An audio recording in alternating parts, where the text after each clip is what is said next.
Amigos, Sinfloro no solamente promueve ideas nuevas, sino también recurre a la experiencia de personas que viven al interior del país, sobre todo comunicadores, gestores sociales o gestores económicos o gestores públicos, que nos pueden ayudar a comprender las necesidades de los pueblos del interior. Este programa llega a todo el país a través de una red de cable y tiene además una llegada por internet a muchas localidades alejadas de la patria. La misión nuestra es presentar ideas de diferente formato, de diferente tamaño, diferente importancia, para que la gente piense soluciones para sus pueblos. Una gran tarea que nosotros queremos emprender a partir de un periodismo que no tiene mordaza. Por si acaso, aquí no estoy invitando a políticos, ni congresistas, ni hombres de partido. No lo hago porque esté contra los partidos políticos, lo hago porque en este momento no se ponen de acuerdo y tienen paralizado el Perú. Y nos vamos a dar el lujo nosotros de esperar hasta que haya más armonía en el país para que ustedes no tengan que soportar entrevistas como en todos los medios en las cuales no hay solución a nada y todo es antagonismo. Así que, como una cosa de higiene psicológica que me la recomendó mi terapista, vamos a seguir este proceso. Bien, Jaime Vázquez, algo raro de decir en un periodista esto que he dicho, ¿no? Es raro, pero debería ser lo normal, ¿no? ¿No te pasa a ti en Iquitos, por ejemplo, que a veces también ya estás sin ganas de entrevistar a los de Lima? ¿Ah? Claro, porque el ruido político es permanente, pero no soluciona nada, ¿no? Así es. Y dejamos de ver lo que pasa en el subterráneo de la noticia. Claro, claro. Y además en las raíces profundas del Perú, ¿no? Porque al final, como dijo alguna vez el gran minero, el señor Benavides, el papá de Roque Benavides, ¿no? Claro. Que no piensa como su papá, pero dijo, ¿no? El Perú vive de espaldas a los Andes, y vive de espaldas al océano, y vive de espaldas a la selva, ¿no? Y bien de espaldas a la selva. ¿No? Bien de espaldas. Yo recuerdo mucho lo que Tú eres de Iquitos, ¿no es así? De Iquitos, claro. Y Chema Salcedo dice que el Perú es un país amazónico, claro, pero no ve a la Amazonía. Claro. Más que andinos somos amazónicos geográfica claro, y en claro. extensión. La mayor parte del territorio nuestro está en la Amazonía. Y una cosa curiosa, mira, en Junín, por ejemplo, ellos sacan el pecho, que son andinos todos, y un día les aguamos la fiesta en un programa que yo tenía de televisión donde mostré que era el 53% del territorio de Junín es selvático. Exacto. Selva central, enorme. Selva central y claro, hermosa selva central, que desconocemos los de la selva baja, ¿no? Claro que sí. Entonces somos un país que busca integración, pero estamos totalmente desintegrados. Yo lo digo con Iquitos, por ejemplo. Estamos discutiendo más de 100 años cómo nos conectamos a la costa, si por vía férrea o por carretera. Y cada presidente que viene cambia totalmente la dinámica.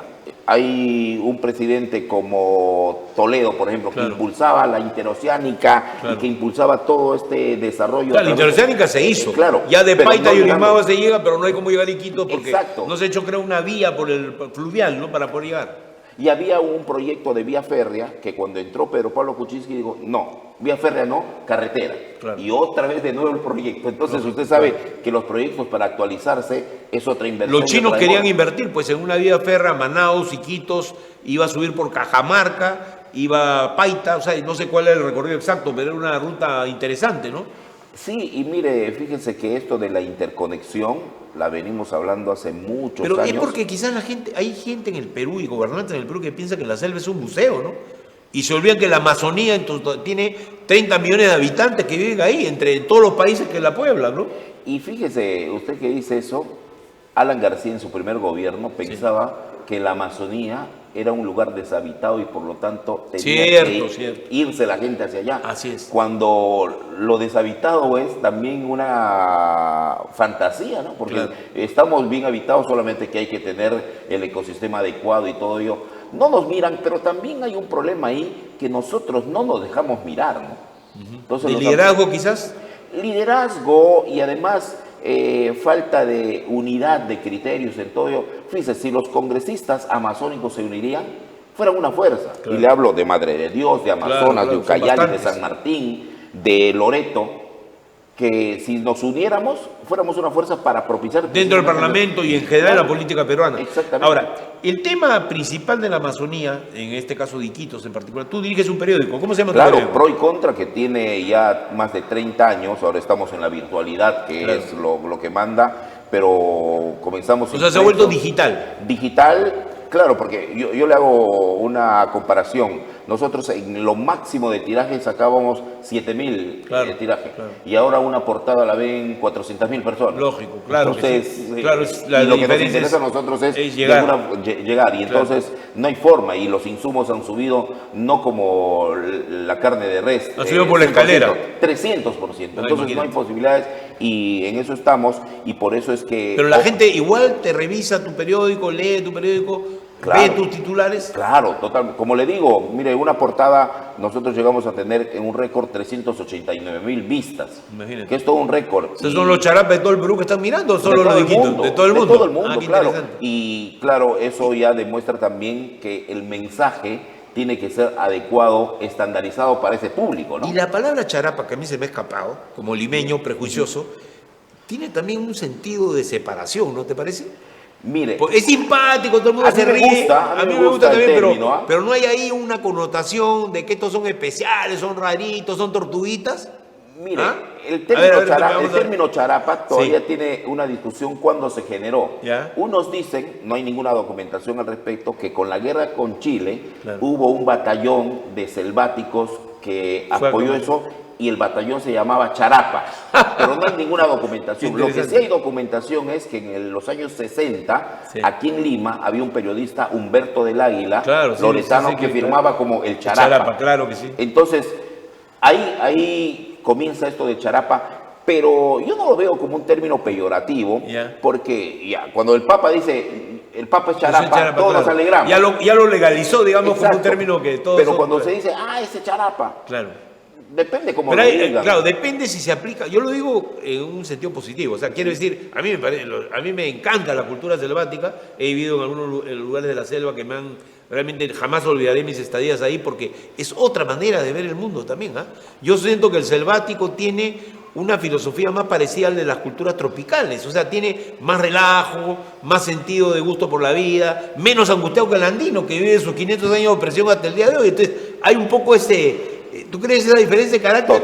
Claro, totalmente. ¿No? Pero eso es no solamente porque somos tropicales, somos selváticos, sino porque el común denominador de la Sí. gente que vive en zonas tropicales es esa, Así alegre. es. En Cuba, Venezuela, en exacto. Argentina, en donde sea. Claro, Exacto, claro, entonces claro. nosotros, por ejemplo, en Iquitos tenemos más influencia musical vallenata, Lógico, brasileña, claro, colombiana, claro. porque estamos más cerca ahí. Lógico. Entonces, y nos diferenciamos O totalmente. sea, es una diferencia cultural. Totalmente. Cultural. Totalmente. Porque la actitud ante la vida, yo me he quedado he conocido a mucha gente y tengo amigos en la universidad y con gente con la cual he convivido, que digamos, he visto su actitud ante la vida es positiva. Hay quienes dicen, mira, los venezolanos, por ejemplo, se quejan de que los andinos son lo más negativo que hay.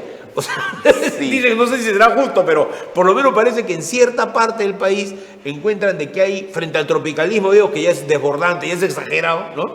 Es informal y todo. Ellos encuentran una mejor acercamiento al selvático que al digo, lo bueno venezolano, ¿no? Claro, lo que pasa es que también aquello del selvático y el tropical a veces se toma como un hecho folclórico. Y Claro, no es así, ¿no? así es, Sí, sí. pero es por nuestra... Por los chistes, porque hay por los cómicos, chistes, claro. y además porque la capital siempre tiene esa influencia, Claro, ¿no? claro, claro. Entonces... Se burla de los cholos, se burla de los charapas y como si hubiera un criollo que es superior a todos, ¿no? Exacto. Que es así, ¿eh? El personaje siempre es así, ¿no? Es así, pero yo digo que inclusive a través de la literatura, Claro. Vargas Llosa con la Casa Verde Claro. unía a Piura con Claro, Loreto, claro. y había personajes selváticos Así es. ahí Y yo me caí de la cama leyendo Pantalón y la Visitadora, que es una novela extraordinariamente cómica y una obra cumbre que justamente fue un escenario que fue muy discutido, recuerdo yo, ¿no? Hubo Claro, pelea en los medios claro.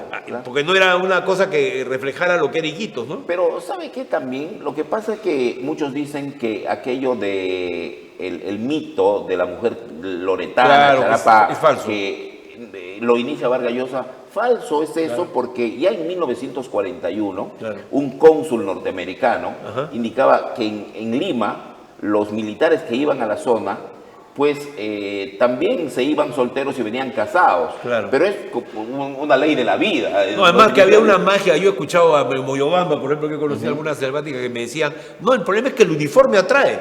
Así me ha dicho gente, o sea, como que también el estatus, digamos, del militar tenía también su jale, creo Sí, yo, pues, ¿no? pero yo ¿Ah? me imagino que también acá en Chorrillos, en el distrito limeño, Claro. el uniforme atrae No, pero lo que pasa es que por los militares, ¿no? Está buena o sea, esa, en está buena. Surco, Está bien, claro, el uniforme claro. de la FAP atrae. Claro, está Entonces, bien, en está el bien Callao, dicho. el uniforme del marino atrae. Me callaste la boca, me No, callaste pero la boca. pero es así, Yo o sea, creo que lo que atrae también el encanto que tienen las mujeres loretanas, que no solo es un encanto sexual, una cosa así, sino que tiene que ver No. con un ánimo, a lo que voy, un ánimo positivo, porque eso he descubierto yo con las mujeres que han estado conmigo en la universidad o he conocido, que son que de esa extracción que han sido gente, digamos, que tenía una característica de alegría, de capacidad de poder relacionarse socialmente que era tremenda, ¿no? Exacto, yo creo que en Iquitos siempre se discute eso, pero somos seres humanos, normales. No, yo sé. Yo siempre Disculpa digo, que haya entrado a estos temas, pero No, hay que entrar a este ese programa tema. ¿sabes por qué este programa es para derribar prejuicios? Y el Claro. prejuicio es una verdad injusta sobre algo o alguien o alguna región del país. Así como se dice que todos los arequipeños son de factura antipática, bueno, algunos lo son, ¿no? Pero Como la todo el mayoría mundo, no, ¿no? pues. Pero no la mayoría, pues, ¿no? Claro. Entonces creo que hay que, a eso iba yo. Los periodistas somos gente que como entrevistamos políticos y sabemos lo que pasa todos los días, nos vamos dando una idea sin prejuicios de la realidad. Y creo que eso es lo más importante, no tener prejuicios hacia los selváticos, no tener prejuicios hacia los charapas, no tener prejuicios hacia las mujeres, tener una idea de que son iguales que todos los peruanos, pero con características singulares que los hacen encantadores y diferentes, ¿no? El prejuicio Sí. nos ha hecho tanto daño como la discriminación. Claro que sí, claro que sí. Y eso a mí me El parece... prejuicio va unido a la discriminación. Claro. Claro. El prejuicio es un arma letal Así es. para discriminar. Se piensa, por ejemplo, que los charapas no tienen intelectuales, cosa totalmente falsa. Hay cantidad de intelectuales capaces Por que vienen de allá. supuesto, ¿no? claro, hay intelectuales que han venido, se han ido, nosotros que estamos vinculados a la literatura y a la promoción de Claro. la literatura, Jorge Nájar, un cuentista pues maravilloso, Claro. ensayista maravilloso que radica en París, y tantos intelectuales que podemos hablar, Roger Rumril. Roger Rumril lo conozco bien, claro. Claro, entonces son especialistas, Cristian Bendayán, Renber y Así Ahualcani, es. Gino Checarelli en la pintura. Claro. Es decir, tenemos mucho que mostrar, Claro. pero claro, si nos mimetizan con, ¿qué le digo? A ver, la Tigresa del Oriente. Entonces, Claro, pues. pero Ahí tenemos sí. una Gabriela Porto de Pau, que ha sido gran académica Sí, en la me acuerdo. Universidad de Lima. Una vieja severa, además, la señora Pero, de Marco. además, Vieja en el buen maravillosa. sentido de la palabra. ¿no? Nuestra Marta Hildebrand, digamos. Claro, sí, pues, para sí, que- claro que sí, Entonces, tenemos de todo, somos diversos, somos pluriculturales y tenemos mucho que mostrar. Y hoy ya estamos, digamos, en una etapa de no solamente mostrar los selváticos, sino sentirnos orgullosos Claro. de eso. No Y- ser un objeto de turismo y curiosidad, sino ser pues, un protagonista del no, país. y- A eso vamos, el desarrollo de Iquitos. El Y- gran tema que tú me decías antes, fuera de cámaras, era el tema de los, y que lo has repetido al iniciar la entrevista, los 100 años que ustedes llevan batallando los iquiteños para lograr tener el derecho de una participación en el país mucho más ordenada a partir de estar interconectados. ¿Cómo ves ese tema? Bueno, yo lo veo con un pesimismo lleno de realismo, ¿no? Porque cada gobierno nacional que entra y gobierno regional que ingresa también tiene una nueva hoja de ruta. Y no nos ponemos de acuerdo para integrarnos como vía de comunicación con vía férrea o carretera. Claro. Entonces discutimos cómo integrarnos y nunca nos vamos a integrar, porque no se terminan los proyectos.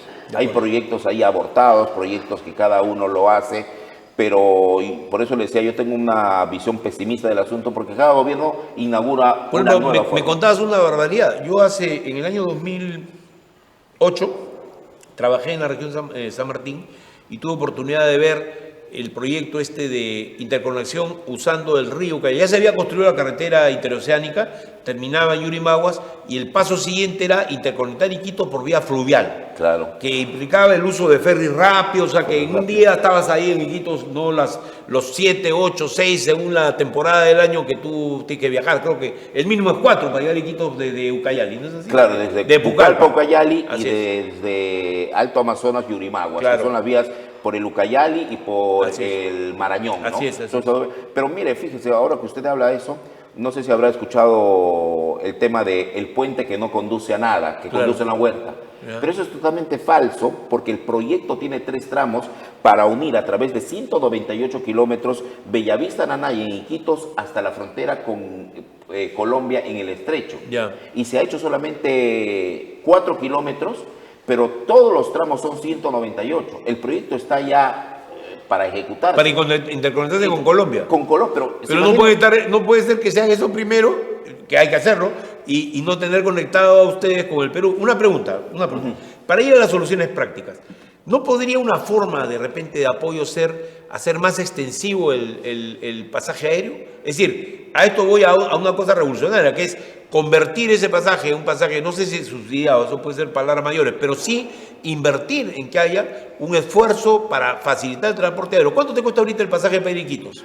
Bueno, ahora han bajado los pasajes porque uno puede irse, a ver, con $70 puede ir ida y vuelta. Claro, pero hay familias para las cuales ese es un tercio de sus ingresos. Claro, pero por ejemplo en el interior de la región ahora está subsidiado tanto vía fluvial como vía aérea los pasajes. Entonces, en eso sí hemos avanzado. O sea, es más barato la circulación dentro de Iquitos de lo que era antes. Es mucho más barata la circulación. Hay 5 aerolíneas locales, hay 5. Qué interesante eso, no lo conocía. Sí, eso creo que hemos avanzado porque se ha aminorado los costos. Ahora, el costo de los proyectos. Acá hay un debate. La selva amazónica es en realidad el centro de un tema muy importante, que es la supervivencia de la humanidad, a partir del cambio climático y a partir de que es el pulmón, se dice, el pulmón de la humanidad, el pulmón de la Tierra. Eso es relativo porque también está la selva del Congo, la Siberia, en fin, que son zonas enormes, casi comparables en tamaño, que sin embargo nadie se pone a plantear esta protección. Ahora, esta protección sin embargo no puede ir en contra del hecho real que Iquitos queda, ¿a cuántos kilómetros de Lima? A 1.200, no, 1.800 kilómetros. Sí. Está ahí. No es ninguna distancia. No es una distancia, claro, o sea, es la misma distancia que habría de Tacna, de Lima a Tacna o de Lima, más o menos, ¿no? Claro, la misma distancia, misma distancia, Lima-Arequipa, claro. Lima-Iquitos. La discusión es esta. Una carretera tiene un problema, como ha pasado con la Interoceánica Sur. Claro. ¿Cuál es? Que cada 20 kilómetros se va a construir una población. O sea, porque es muy fácil, llegas en un camión, bajas tu cama, pones tu casa y empiezas a armar otro poblado. Entonces, el ferrocarril no lo permite, porque no hay posibilidad de transportar de esa manera los bienes ni cosas de ese tipo. Entonces, dicen los expertos, entre comillas, que tú sabes, los expertos a veces no saben mucho, los expertos son un problema, que el ferrocarril cada 200 kilómetros lleva que haya implementado una población, que eso ha pasado en Brasil, que ha pasado en parte en Colombia y que ha pasado en zonas selváticas del mundo. La pregunta es, ¿cuál de los dos sistemas, ferroviario o carretera? ¿Cuál cuesta menos ecológicamente y cuál puede resolver el problema? Mire, yo como le decía, estamos... ¿O cree que la vía fluvial puede ser? Ambas, porque usted va por Europa... pero un ratito, pero en el Perú cuando dices ambas, no se hace ninguna. No se hace ninguna. Porque el problema es tomar una decisión. ¿Tú crees que porque ya está terminada la carretera de Yurimaguas? Sí, esa carretera, ¿ese sería una buena ruta para ustedes? Por supuesto, la carretera, mire, fíjese. Incluso puedes llegar a Lima ahora desde Tarapoto. O sea, tú llegas a Yurimaguas, Tarapoto y bajas a Lima. Así es. No, pero aparte de Chiclayo ya se puede llegar a Lima. Claro. O sea, ya la carretera está asfaltada hasta Lima. O sea, maravillosa carretera. Claro. Mire lo contradictorio que es nuestra realidad, ¿no? Puedes llegar desde Yurimaguas en Loreto a Lima por carretera y de Iquitos a Yurimaguas, que es menos distancia, no puedes por carretera. Claro. Y entonces tienes el problema de la vía fluvial, que es pues todo un problema con las actividades petroleras y todo ello, pero yo digo, ya, carretera es lo mejor para mí, pero pongámonos a hacer la carretera o la vía férrea, si no... 100 años más. Mira, hay un aspecto que yo quisiera comentarte, a ver cómo lo... Porque incluso hasta la interconexión eléctrica con ustedes creo que es un problema, ¿no? Porque hay una famosa represa en Cajamarca que se suponía que de Moyobamba iba a interconectarse con Iquitos y no sé qué pasó. Mira, la interconexión eléctrica llega hasta Yurimaguas. Y cuando iba a hacerse de Yurimaguas a Iquitos, entró el gobierno de Kuczynski y dijo, no, acá hay un problema ecológico y por lo tanto vamos a eliminar todo esto. Y no hacemos somos una de las pocas ciudades que no está interconectada al sistema eléctrico nacional. Habiendo ya la conexión, porque yo recuerdo que ese proyecto, no me acuerdo el nombre de la represa, pero era una represa en Cajamarca que proveía y luego se administraba una red eléctrica que bajaba, yo me acuerdo porque bajaba por las alturas de la selva de Amazonas, ¿no? Claro, no hacer eso ya es impensable, ¿no? Pero mira lo que estamos hablando, ¿no? O sea, entonces hay que tomar una decisión. Fíjate, en el caso de las carreteras, justo comentaba en la entrevista anterior, todo se piensa en términos de brea. del viejo sistema de carreteras. En Sudáfrica, en Australia, en muchos lugares donde llueve un montón, hay otro esquema, que es, tú no sé, habrás visto esa carretera que se hace con una masa bituminosa, que es se usa también en la minería, para los camiones más pesados. Ese tipo de carretera se va pasando, se puede mantener cada año echándole hasta 3 veces ese combinado químico que se hace sobre un afirmado normal. No es un afirmado gigantesco, es un afirmado, digamos, normal como en cualquier carretera. Y eso dura 40 años. Hoy día la tecnología permite que ese costo te baja el costo de la carretera 8 veces. Entonces uno dice, ¿por qué en el Perú seguimos usando eso cuando en Estados Unidos, un montón de lugares ya están usando esa técnica, pero hace 20 años para hacer carreteras? ¿Te das cuenta de lo que estamos hablando? Exacto. Bajaría el costo y además tiene otra ventaja, que es permeable. O sea, el agua no es como el agua no es que se vaya abajo de la tierra, sino que el agua rueda afuera mucho mejor que las otras. Hay experiencia de eso en Tarapoto, en varios lugares del Eso es país. lo que yo le decía a usted, Claro. que no hay ningún motivo para que no se haga. No hay forma. Porque ya técnicamente se puede bajar el costo a Claro, un costo muy razonable. y en países, por ejemplo, vamos, mire, Cuba, carreteras y puentes se han hecho antes de la revolución Sí, claro, de claro. Castro. Y ahí están todavía. En África, que usted me habla, en Ruanda, por ejemplo. Claro. Carreteras están por toda la selva. Claro que sí. Y entonces aquí nuestro subdesarrollo nos lleva a eso, a estar pensando, mira, pero ¿qué? ¿Se va a molestar el pajarito? No, el pajarito hay que dejarlo ahí. Porque Lógico, yo me claro. acuerdo cuando estuve en Israel, por ejemplo, cuando iba hacia el Mar Muerto, un amigo decía, mira por dónde vamos a bajar por abajo. Y ahí hay un puente. ¿Sabes por qué eso? Porque dijeron, hay que preservar este árbol. Claro. No tumbamos el árbol y vamos por abajo de la carretera. Claro. Acá no haces ni la carretera y tumbas el árbol. Claro. Entonces, Un ejemplo interesante es el por ejemplo, de Antamina, que movió 5.000 cactus de medio del desierto a un costado de medio kilómetro para evitar justamente atropellarlos con la ruta de camiones que iban a trazar ahí. Imagínate. Pero eso O sea, tiene que hacer. bueno, ahora, no es posible de una manera, ¿cómo te explico? A ver, siempre habrá un cierto daño, eso es evidente, siempre habrá. Pero daño también hizo el oleoducto, ¿no? Cuando se construyó el primero. Y ahora hace bastante daño porque se cuela cada rato. O sea, no podría hacerse una carretera junto con un oleoducto que ayude a resolver todos los problemas de energía, etcétera. Ahorita ya se está discutiendo la posibilidad de armar un oleoducto en unos 5 años más, porque ya el oleoducto que tenemos nosotros tiene 56 años, creo, y no tiene capacidad ya de poder seguir circulando por ahí el petróleo, ¿no? Sí, lo que pasa es que tenemos que ponernos de acuerdo en el desarrollo económico. Ese es lo principal. O sea, el ¿Qué es petróleo, desarrollo? por ejemplo, Claro. hay especialistas que dicen, la Amazonía, Loreto no se va a desarrollar, Con el petróleo. sino es que buscan un desarrollo de hidrocarburos, forestal, la madera y turismo. Lógico. Es lo Entonces, lógico. ahí tenemos que ponernos de acuerdo. Y forestal es además un bosque que puede ser repuesto, que ahora técnicamente se hace en todo el mundo. 1.000 hectáreas se instalan un año, al año siguiente se siembran 1.000 y así. O sea, vas rotando el bosque en 10 años. No es posible que Chile, Claro. esa franjita pequeñita, exporte más pino que Perú. Sí, pues. Pero, Sí, pues. ¿por qué? Porque, claro, tumbas un árbol, siembras 5. Así es la política de sí. Pero si vas a decir, no toques el árbol. Hay ¿a dónde experimentos así en la Amazonía de Ucayali que se están haciendo. Hay 6 empresas ya trabajando en esos sí. proyectos, ¿no? Ahí Entonces, a lo que yo voy es a que aquí, primer tema, transporte. Sin interconexión no hay nada. No hay nada. Ustedes ni siquiera tienen banda ancha, creo, de suficiente El calidad. internet es más lento que... Sí me ha pasado cuando digo por ahí. No, es un... Tu periódico no lo podría distribuir bien por No, internet no, allá. y le digo, además, miras a Yurimaguas, que está en la misma región, y ya tiene... Wi-Fi. Wi-Fi, no, en Iquitos está pero lentísimo, entonces la velocidad es mayor en Yurimaguas. Claro. Porque precisamente está con el sistema eléctrico Claro. que va conjunto. Y entonces en Iquitos no tenemos ello. Y ya le digo, desde el presidente Toledo viene diciendo, vamos a mejorar la banda ancha. Y nada, no se mejora. Entonces, Y la energía en Iquitos es a través de usando petróleo, ¿no? Quemando petróleo. imagínate. Ni siquiera gas natural. Claro.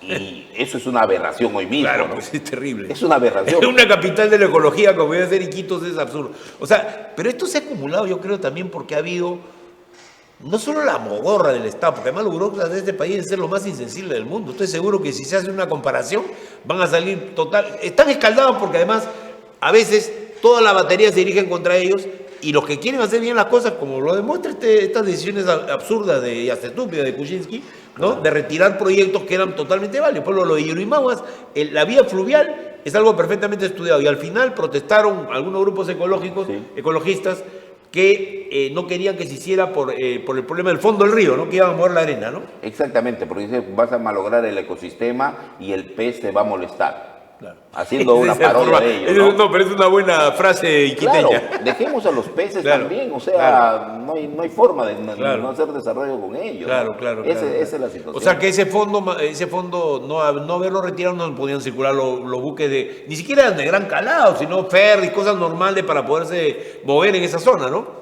Ese es el gran problema. O sea, seguimos trayendo petróleo en lanchones, lo cual es fácil que se En barcazas. contamine. En barcazas, de alto riesgo, ¿no? De alto riesgo. Movemos los alimentos también por la vía fluvial, en gran parte. En gran parte. Es que ahora, mire, hoy mismo que está bloqueado el río Marañón por este derrame petrolero del 16 de septiembre, se están malogrando las naranjas, las Imagínate, piñas, todo lo que se está trayendo. todo, porque precisamente estamos en una precariedad de transporte, ¿no?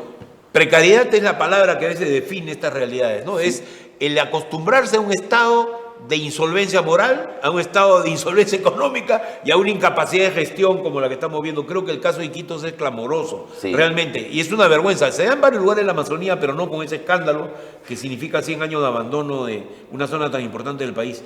Bueno, mi querido amigo, ha sido muy grato, Jaime, tenerte como periodista. Y bueno, te hemos metido un poco en los temas esenciales, creo, ¿no? Sí, yo creo, ¿no? Que sí. Hay mucho y estaremos seguramente visitándote en Iquitos, estaremos conversando sobre el tema amazónico, que es un tema que a mí me apasiona. Mucho gusto tenerte con nosotros. Amigos, Sinfloro ha lanzado iniciativas y estamos dando ideas sobre, por ejemplo, como las que ha expuesto el periodista, mi colega, Jaime Vázquez, que son muy importantes para empezar a entender que hay que dar solución y salidas. ¿Se imaginan ustedes? No tiene Iquitos un buen sistema de agua potable. No tiene energía eléctrica, a pesar que la red ya está atendida hasta Yurimaguas. No se deciden por cuál ruta. Ya, hay la fluvial que ya está estudiada, que ya debía hacerse, y se oponen grupos ecologistas que a veces no tienen ni la información debida. Y además vienen de otros países a veces a oponerse, porque yo sí soy partidario de la ecología, pero ¿debe convivir la selva o no? Y los seres humanos con la selva. Yo creo que sí. Y que aquí hay un buen ejemplo en el cual el bloqueo de esa vía significa una derrota más para el Perú y para su desarrollo. Amigos, vuelvo con ustedes en la siguiente edición de Sinfloro. Gracias por escucharme y verme.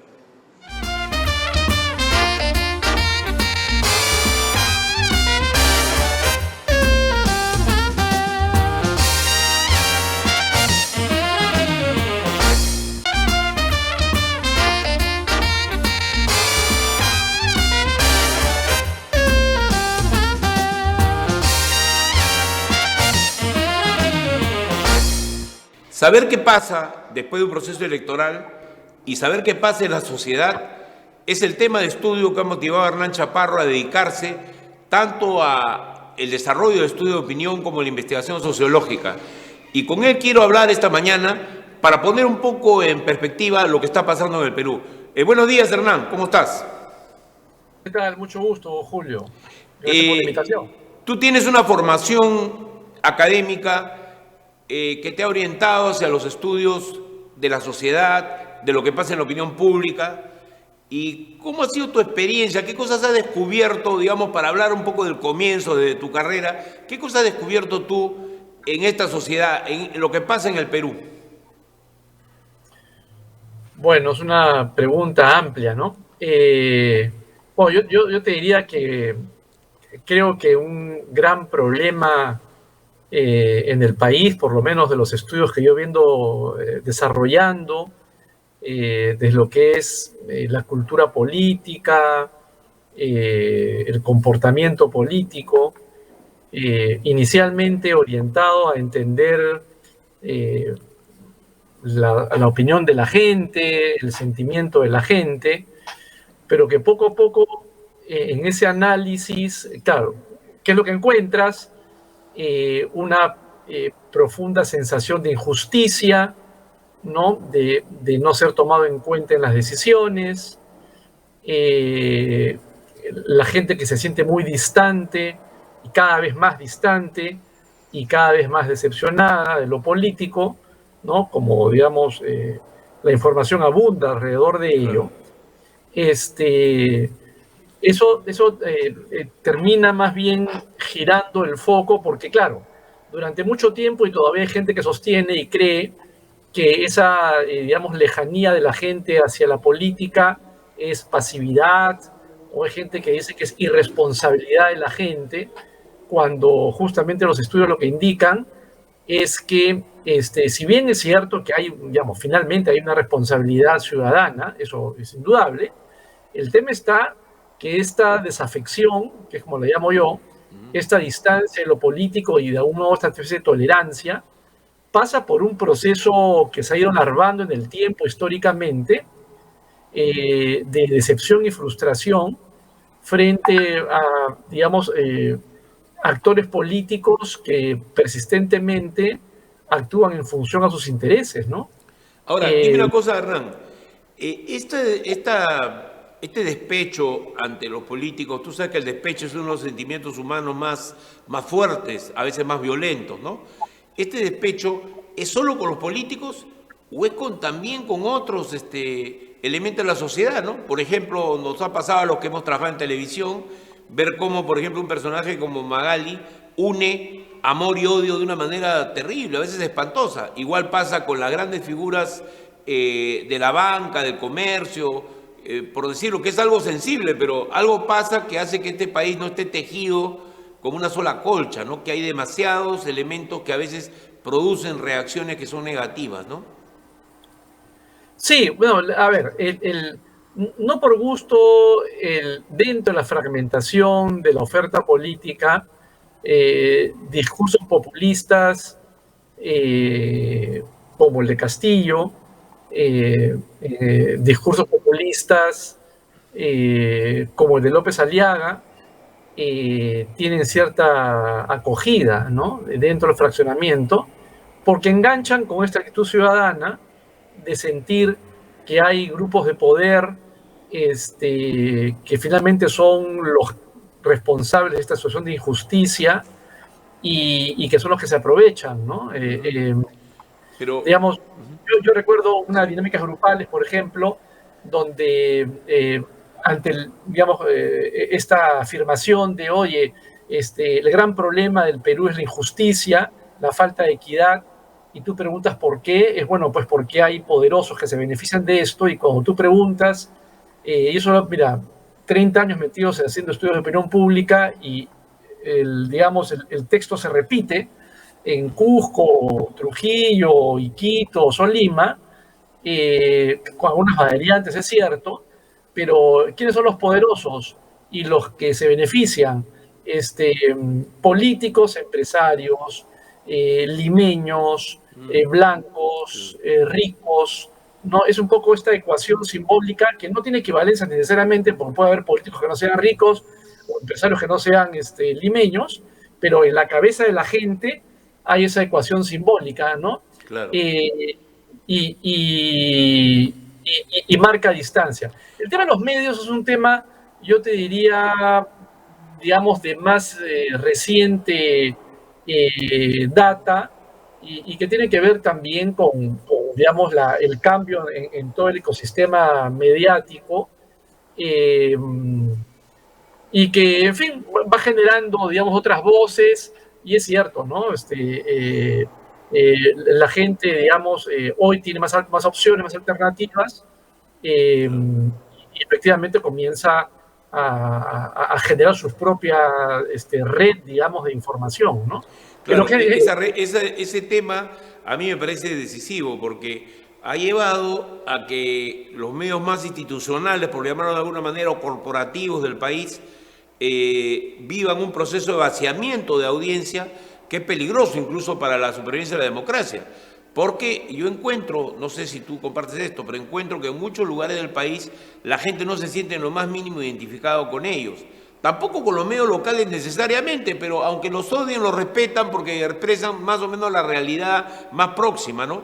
Entonces, esto explica incluso una ebullición desde hace 30 años de una enorme cantidad de canales de cable en provincia. Nosotros llegamos a esos canales de cable precisamente y un desarrollo de radios a televisoras de 48 horas en muchos lugares, en muchas estaciones del país, ¿no?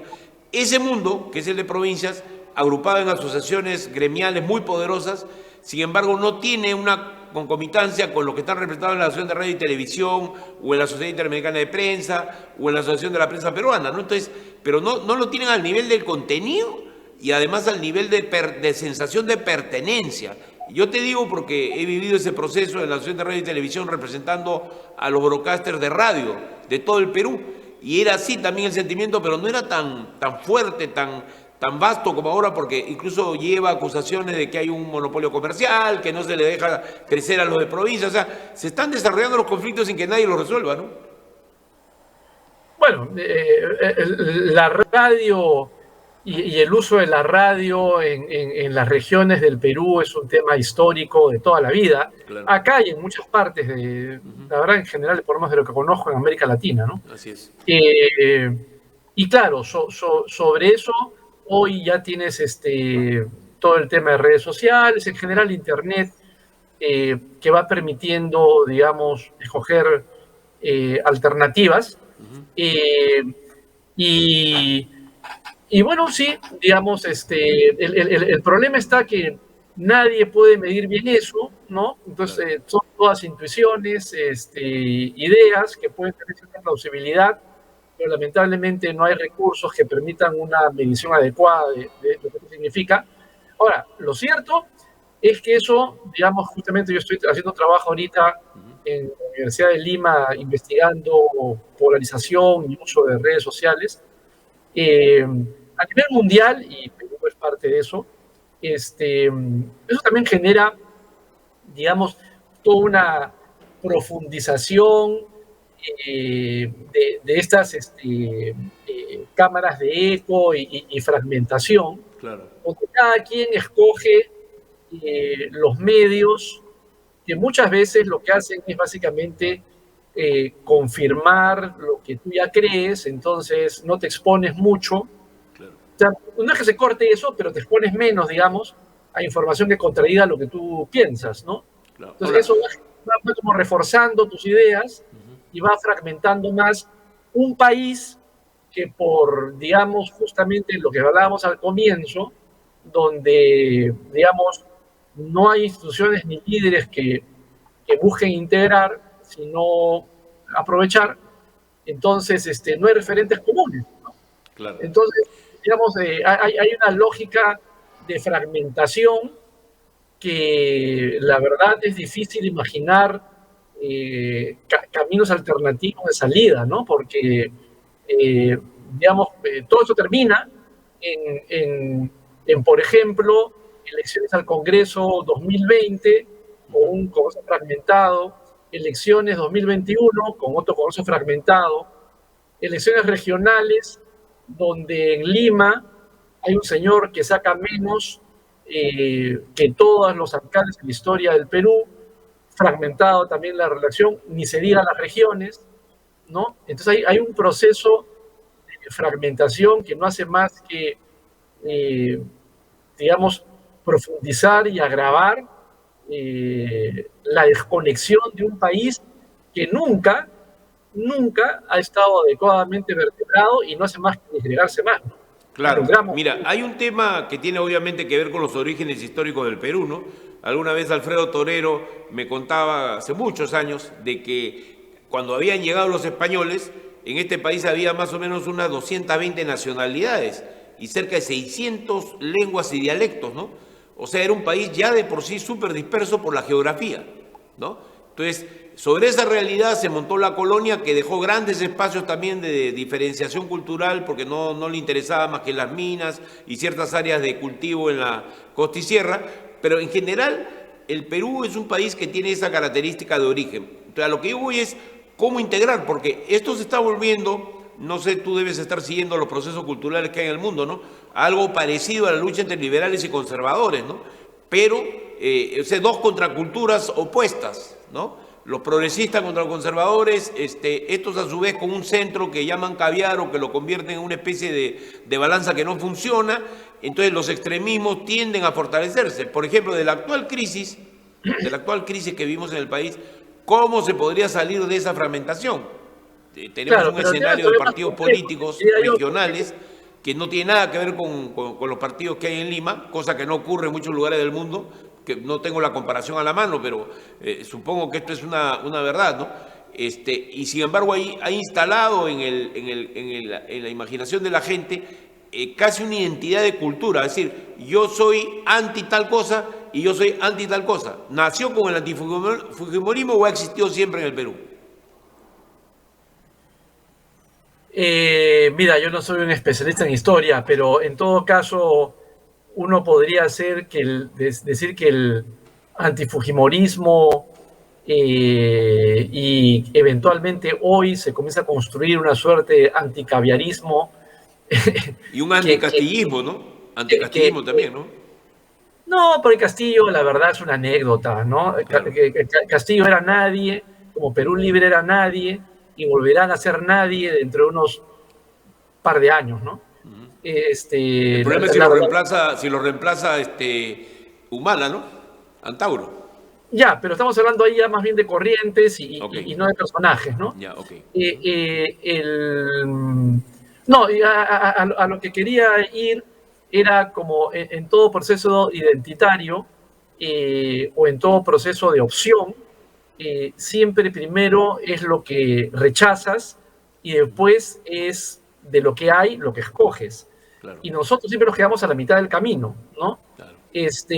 Un cierto sector del país logra saber qué cosa no quiere, pero no logra proponer nada. O sea, desde ese punto de vista, el antifujimorismo es un entrampamiento, ¿no? Claro. Porque detrás de él hay posiciones de centro, o sea, es más, qué es el centro, qué es izquierda, qué es derecha, pero en general, usando estos términos generales de ubicación Claro. referencial, pues hay de todo, hay un cierto rechazo, pero no se logra construir más allá. Basta mirar al sur, en Chile, que lograron, con sus límites, pero lograron una convivencia el centro y la izquierda durante varios años, eso ya dio todo lo que tuvo que dar, La pero concertación. así es. Colombia misma, o sea, digamos, en fin, el punto está que acá no logramos ni siquiera los puntos mínimos, ¿no? Y creo que eso es parte del drama, ¿no?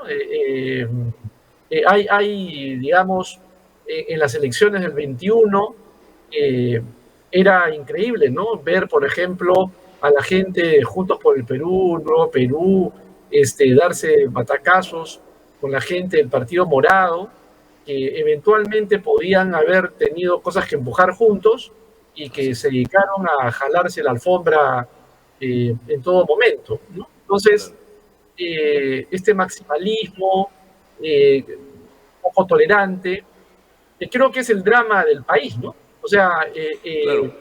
es nuestra cultura, digamos, finalmente de intolerancia y maniquea, ¿no? Que Claro. hace que, digamos, una cultura de tolerancia, porque una cosa, ¿no? La democracia o la viabilidad política no pasa por anular las diferencias, ¿no es cierto? Así Eh, es no de convivir. tener, así es, mecanismos de tolerancia mínima y de identificar ciertas normas, no digo leyes, normas, o sea, convenciones, acuerdos, ¿no? No necesariamente escritos, de mutua convivencia. Y eso es lo Bueno, que está alguien roto. describió una situación así de la democracia como un matrimonio a la sueca, ¿no? Usas el mismo techo, pero son camas separadas, ¿no? Así Por es. ponerlo de una manera muy gráfica y coloquial, ¿no?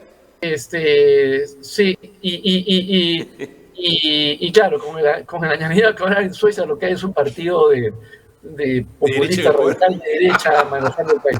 O sea, eso puede Porque terminar el que nos mal, lo te contó digo. fue un socialdemócrata sueco, justamente, ese chistoso. Sí. Bueno, pero Pero volviendo, creo, sí, creo que ahí andamos con problemas, la verdad. Bien, mejor dicho, creo que ese es el tema para mí mayor, y es pues, digamos, lo que, por ejemplo, aparece, a ver, dos cosas, ¿no? Uno, sí, cuando se habla o hasta tres si quieres, uno de una nueva constituyente, sí, digamos, como si el aparataje legal fuera a arreglar algo, ¿no? claro, O la propuesta de reforma política, que, digamos, hubo una comisión con gente súper preparada sobre el tema, que técnicamente propuso cosas y se dedicaron a desmantelarla toda, ¿no? O ahora, por ejemplo, donde está este debate, el actual, donde obviamente no hay ningún interés en luchar contra la corrupción, lo que quieren es sacar a Castillo, punto, ¿no? Claro. Una reforma para que no se tolere nunca más un presidente corrupto, eso no va a pasar, ¿no? Lo que va a pasar es que van a sacar a Castillo y nada más, ¿no? Entonces, O sea, hay una cortedad de miras que se podría explicar, yo creo, por diferentes factores que ahorita no es el caso de analizar, pero que, sin embargo, sí expresan un gran problema del liderazgo político del país, ¿no? Que es su no, es un poco, imposibilidad de mirar el conjunto y mirar el futuro, ¿no? y esto que dice Eduardo Darien, ¿no? Demócratas precarios, ¿no? O sea, la verdad en términos de digamos, gobernarse a partir de reglas para todos iguales, que es como una forma que yo creo que hay que entender la democracia y es como yo entiendo, la gente la entiende, eso no existe, ¿no? O sea, es imposible que un país sea viable si yo tengo una lógica de echa la derecha, la trampa, ¿no? O sea, Y es claro, una... es decir, la lógica además de no firmo ningún pacto o no llego a ningún acuerdo aunque sea verbal, porque eso favorece a mi opositor, a mi enemigo. Y o creo que peor, parte de Julio, una visión que no toma en cuenta el hecho de que la gente, como tú bien has dicho, en realidad ya no se está informando lo que dicen los políticos, ¿no? Tiene una alternativa en las redes que ha llegado ya, está más o menos cerca del 50% de la población que no lee un solo diario y prácticamente no ve televisión como se veía antes. Entonces acá tenemos un cambio cultural también abajo que hace que la gente se forme opiniones que además son irreductibles respecto a la inviabilidad de los partidos políticos o de instituciones como el Congreso, ¿no? O sea, tiene un resultado fatal este tipo de disgregación que tenemos en la incapacidad de unirnos, ¿no? sí, o peor te diría yo que es simplemente, yo acuerdo contigo lo que quieras, pero después cambio, ¿ah? Entonces, es Claro, imposible, claro, claro. ¿no? El, No hay lealtad. el, eh, claro, o sea, digamos, entonces cada uno tiene... ¿Por qué crees que Perú, en todos los estudios de los últimos 10 años, en la comparación de todo América, Canadá, Estados Unidos, Centroamérica y todos los países, Brasil, Argentina, Colombia, Chile, estamos junto con Haití entre los países donde hay más desconfianza interpersonal? O sea, si yo no confío en ti, ¿qué me voy a juntar para una olla común? Si no confío en ti, Lógico. ¿qué me voy a juntar para un vaso de leche? Si no confío en ti, ¿qué me voy a juntar para una sociedad de padre de familia? Si no confío en Claro, ti, ¿qué me voy a juntar para un partido político? claro. Cada uno por su lado y ya está. Cierto. Entonces es el individualismo eh, Más extremo. Pero una eh, pregunta aquí, con llagas. Hernán, Sí. que creo que es la decisiva. ¿No tiene algo que ver, o tiene que ver, pero digamos, cómo lo ves tú desde el punto de vista de tus estudios, de lo que tú analizas?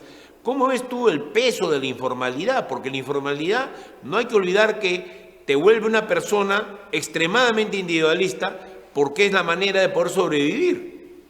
O sea, lo colectivo no va mucho con la informalidad más que, bueno, en ciertos aspectos productivos, etcétera, esa cierta forma de asociación, pero no sé si la interpretación es correcta, pero no afecta a la política esta informalidad. Yo la vez pasada conversaba con un amigo que es un periodista extranjero, sobre el problema del Perú y me decía, oye, a la gente no le gusta el Congreso. Sí le decía, pero refleja lo que es la gente. Mira tú los currículums, los lugares del Perú donde vienen los congresistas, mira quiénes son sus amigos, mira para qué empresas han trabajado, mira todas sus relaciones y verás que pertenecen más al Perú informal que a este de Lima, más que a la sociedad supuestamente urbana informal que gobierna el Perú, ¿no? Y 70% de ellos tienen esos orígenes, basta mirar nomás su currículum, ¿no? Claro, lo que pasa es que, digamos, a ver, la informalidad tiene muchas dimensiones, Sí, ¿no? claro. Empresarial, o sea, en lo legal, digamos, la informalidad a nivel formal, vamos a llamarlo así, Sí. o a nivel legal tiene varias dimensiones, en lo laboral, en lo empresarial, ¿no? Eh, pero también lo cultural, ¿no? A eso iba. Yo creo que lo cultural Claro, es lo decisivo ahí, ¿no? y claro, digamos, ¿cuál es nuestra relación con, por eso digo, con las leyes? ¿Cuál es nuestra relación con la norma? Bueno, mira, yo me acuerdo hace mucho tiempo un estudio que me encargó un organismo internacional, en fin, prefiero ya no decir el nombre, que tenía que Sí. ver con el tema de informalidad. Entonces, tú tenías gente que, a ver, un par de cosas, ¿no? Un empresario, por ejemplo, que tenía, no es el caso, voy a decir otra cosa, ¿ya? Para no Sí. violar confidencialidad, pero digamos una lavandería, ¿ya? Entonces me decía, mira, yo tengo 5 lavanderías, 2 son formales, 2 más o menos, y hay un par que son totalmente informales. Entonces todos los insumos los compro por la informal, luego la paso para la formal, ¿no? Entonces era qué es formal, qué es informal. Y en esa lógica, finalmente la gente decía, mira, puede ser autojustificatorio, ¿no? Pero decía, mira, si, ¿para qué va a pagar impuestos? ¿Para que se roben la plata? Sí, pues, es la Eh, lógica. no, entonces no. Entonces, a mí me hace acordar, yo hice mi doctorado en España, me acuerdo que estaba, este, se me va Solchaga, el Ya. ministro de Economía de González en aquellos años. Y De bueno, Felipe González, que fue el primer así es, presidente de la democracia, ¿no? del Partido Socialista Español, ¿no? Sí. Yo llego a Perú y justamente coincide que Solchaga viene de visita, llega al Perú y lo primero que dice un poco es, oye, ¿de dónde quieren hacer tanta política pública si nadie paga impuestos? ¿No? Claro. Eh, El primer acto de ser ciudadano es pagar los impuestos, ¿no? claro, pero, y ahí viene pero es que ahí viene la pescadilla que se muerde la cola, ¿no? Es, oye, ¿y para qué pago impuestos si el Estado no funciona, si todo el mundo se Así roba la es. plata? Bueno, Entonces, ahí hay una clave, Hernán, muy importante de reflexión sobre el problema el problema es que acá no hay la conciencia de la legalidad con la cual soñaba Hernando de Soto para legalizar a los informales. Entonces hay que encontrar una ruta. Hay quienes dicen que hay que cambiar, por ejemplo, el régimen de propiedad de una manera progresiva para permitir que los que quieren acceder a una propiedad formal lo hagan por parte, por pedazos, pagando primero cierta suma de impuestos especiales para incentivarlos y progresivamente llevarlos a ir ganando también ventaja con la formalización. En fin, es un tema de debate sí, nacional que me parece central. Pero pero finalmente, para terminar, ¿tú crees que sí. los peruanos tienen esperanza en el país o crees que hay una esperanza que puede surgir a partir de una renovación política? Mira, yo creo que estamos en un lento proceso, no, no con rumbo preciso, y creo que lo mejor es que seamos conscientes de que el rumbo no es preciso, pero creo que, digamos, ¿y por dónde podría ir el cambio? En la medida en que tengamos esperanza en primera instancia en nosotros mismos, ¿no? Lógico. Yo estoy haciendo ahorita un estudio comparativo de movimientos sociales Chile-Perú en universitarios, y claro, cada país tiene su historia y cada país tiene su derrotero, Claro. pero en Chile lo que terminó pasando es que hubo una generación que en algunos trabajos de investigación le llamaron los sin miedo, ¿no? Que es la generación que llevó a Boric al poder, que es todo este movimiento estudiantil. En Chile hay una larga tradición de movimiento estudiantil desde los colegios, Sí. que terminaron diciendo, mira, el miedo al autoritarismo pinochetista no nos interesa, no lo tomamos en cuenta. La apuesta a la concertación tampoco nos interesa. Esa generación no nos representa. Claro. Los que nos representan somos nosotros. Y somos nosotros los que vamos a actuar y a poner la agenda.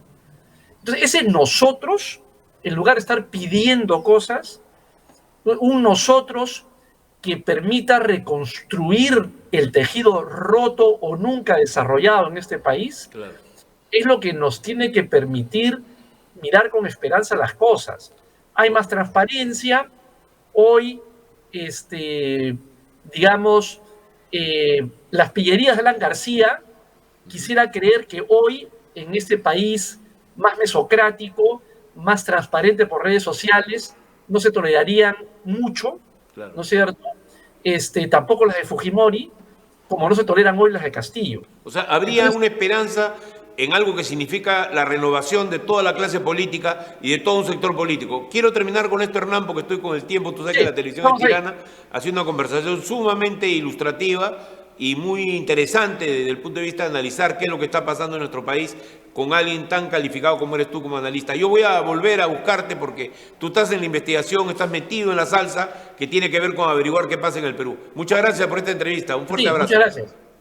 Fue Hernán Chaparro en Sin Floro. Volvemos con ustedes en breves momentos. Que no te la cuenten, que no te mientan, que no te digan que la verdad es otra. Nosotros en Conectados TV, la red que une al Perú, y en el programa Sin Floro, te decimos la verdad. Yo soy Julio Schiappa y soy conocido en la prensa nacional por no apartarme de una línea indubitable de lealtad a la verdad y de no dejarme engatusar por la falsa prensa que a veces nos mal informa. Volvemos con ustedes todos los días, de lunes a viernes, a las 6 de la tarde, aquí en conectadosperú.com.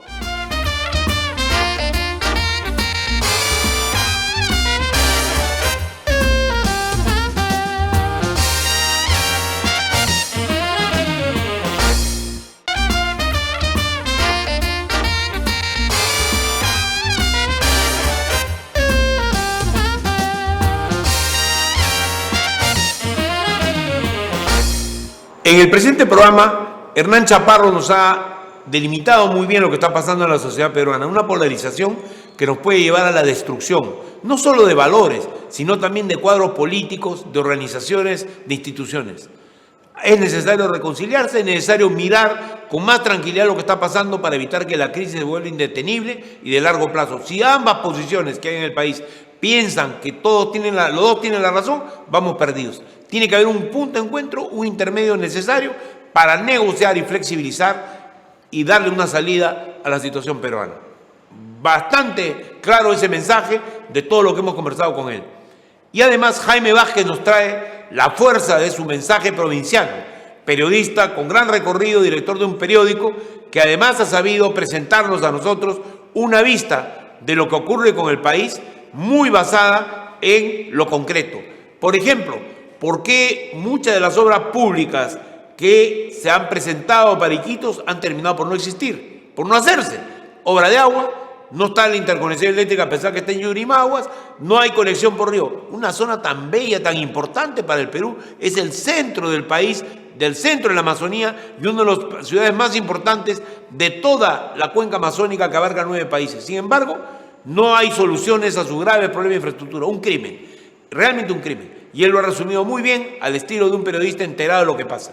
Así que, amigos, espero que este programa haya sido de su agrado y los espero de lunes a viernes siempre por Conectados Perú, que es la red con la cual llegamos a cada uno de los rincones donde están ustedes y sus familias viéndonos y escuchándonos. Gracias.